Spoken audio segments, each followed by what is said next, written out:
Hey guys, what's up? It's Marco, and today I'm going to be reviewing Lego Batman. Let's get started. Now, a lot of people have been saying that the Lego Batman movie has been one of the best DC movies in a while, and one of the best Batman movies since The Dark Knight, and to some extent, yeah, I'd have to agree with that. The Lego Batman movie is probably the best character study of Batman since probably Batman Begins, and it's not a direct translation of the comic book Batman with all the beatboxing and rock and roll, because as we all learned from Batman Fortunate Son, Batman hates rock and roll music.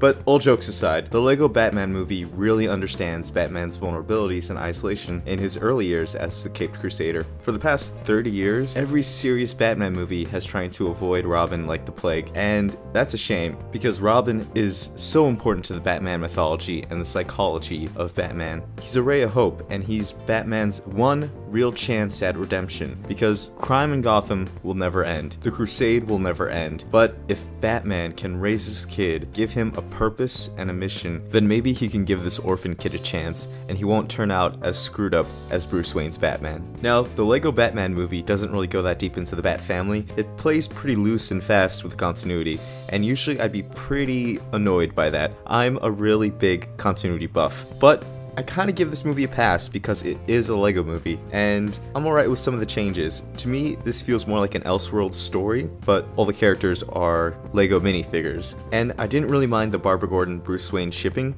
all that much, since this is a different universe and Barbara Gordon is much older, and now she is the Commissioner of Gotham, and this is also the first time that they've actually met each other. And I'm a little bit bummed that the only reference to the Flying Graysons is like a passing mention of Dick Grayson's acrobatic skills. And you do get the sense that this character is based more on the 1960s Batman television show, and let's talk about that real quick, because the Lego Batman movie feels like an updated version of the 1966 Batman show. It has all the humor and campiness of the Adam West series, but with a modern day twist for all the little kids. There's plenty of butt jokes and slang to keep the kids' attention, but there's enough Batman references and enough really obscure references to keep the fans entertained. This movie takes place in a very weird, Grant Morrison-like universe where every single Batman movie and TV show has kind of taken place. Like, everything from the Super Friends all the way up to BVS is referenced. Some minor and obscure Batman villains show up, and throughout the movie they're spotlighted pretty well. And some past character quirks from past Batman movies, like Bane's voice from the Dark Knight trilogy, is mentioned. And Billy D. Williams reprises his role as Harvey Dent, but it's kind of a shame because he only gets like 2 lines in the whole movie, and that's a missed opportunity right there. And that's kind of my biggest complaint with the movie. There's a lot of missed opportunities. There's so many crossovers and cameos from Batman characters, DC characters, and Warner Brothers characters, and they're only kind of there in the background visually, but not used for any major purposes. It's either a visual gag or they're just standing around in the background, but there's nothing like in the forefront to really bring them out, and that's a shame. There's so many missed opportunities. There's cameos from The Wizard of Oz, Harry Potter, Lord of the Rings, even the Gremlins. The Gremlins show up in this movie, but they don't really do anything. They're just there, and that's sad. Like, I really love a lot of the cameos in this movie, but they're only there to just be there because Lego owns the rights to them right now. Heck, even the Daleks show up at one point, and all they really do is roam around and say exterminate, and that's kind of a missed opportunity right there. Like, how hard would it have been to call it Peter Capaldi and get like a recording of him as a doctor, and like, that just, as a Whovian and as a lover of pop culture, I'm just a little bit disappointed by a few of the missed opportunities in crossing over all these characters, but I'm sure like they'll just revisit this idea in a future Lego movie. Speaking of Lego movies, this movie stays very much in tone and theme with the previous Lego movie, and it carries over this theme of fathers and sons and the relationship between the two, and it does bring a few new things to the table, like the Joker's constant attempts at getting Batman to commit and to admit that they do have some kind of connection. He wants Batman to admit that the Joker is his #1 villain, and Batman is just like, nope,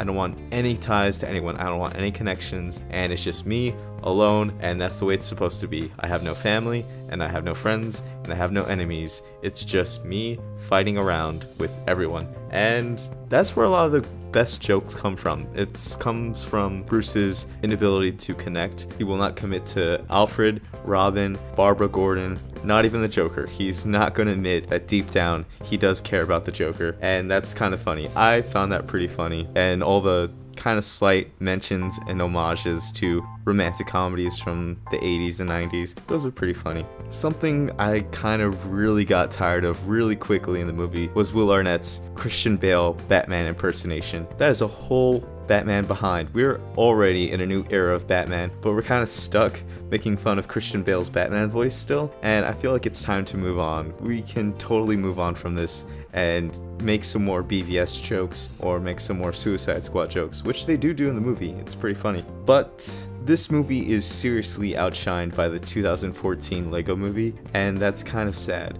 I mean, as a Lego movie, it's only second rate, but as a Batman parody, it's alright, it's pretty good. It's got the jokes, it's got everything you want, it's got the references, and it's got relationship and character dynamics that you'd really want to see, and I feel like every Batman that comes out now, or every Batman that's ever come out, is in some way a response to the previous Batman. I mean, Tim Burton's Batman is a direct response to the 1966 Batman. Joel Schumacher's Batman is obviously a very drastic response to Tim Burton's dark tone in Batman Returns, and Christopher Nolan's Batman is a realistic and grounded response to the Joel Schumacher Batman and Robin movie, while Ben Affleck's Batman is a response and a kind of more comic book accurate Batman that can really hold his own with the Justice League, and you can really see that in the movies. And Lego Batman is really kind of the counter to all this. It is the response to all the darker Batman movies we've been seeing lately, and it's trying to take a lighter tone, but it's understanding the character to a certain degree. It's really bringing out the parts of Batman that other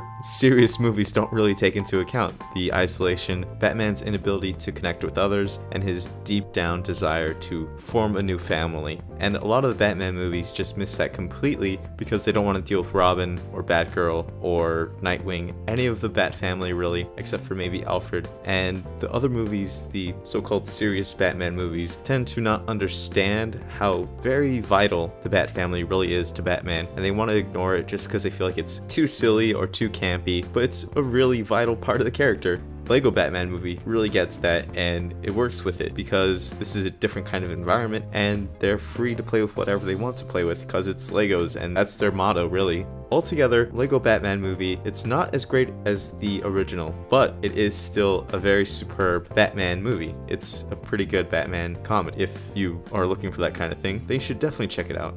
If you're not, maybe stay away from this if you want your Batman a little bit more serious. However, I'm still really excited and I'm looking forward to the new Nightwing movie directed by the Lego Batman's director, Chris McKay. Altogether, I think this movie deserves about 3 out of 5 stars. I'll definitely watch it again, but probably like a year from now. Maybe if the Justice League sucks, I'll give this another view and appreciate it a little bit more. But that's it, guys. That was my review of the Lego Batman movie, and I hope you enjoyed this week's video. We'll be back next week with more videos, podcasts, reviews. I hope you guys have a great week. Make sure to like, share, subscribe, all that good stuff. And if you haven't already, check out some of our previous videos. They're all pretty good. And if you like podcasts, you might enjoy some of our previous podcasts. We're just talking about whatever. Well, not whatever, but we're talking about comic book stuff and just going on weird tangents, and it's kind of fun. Alright guys, have a good one. I'll see you next time. Peace!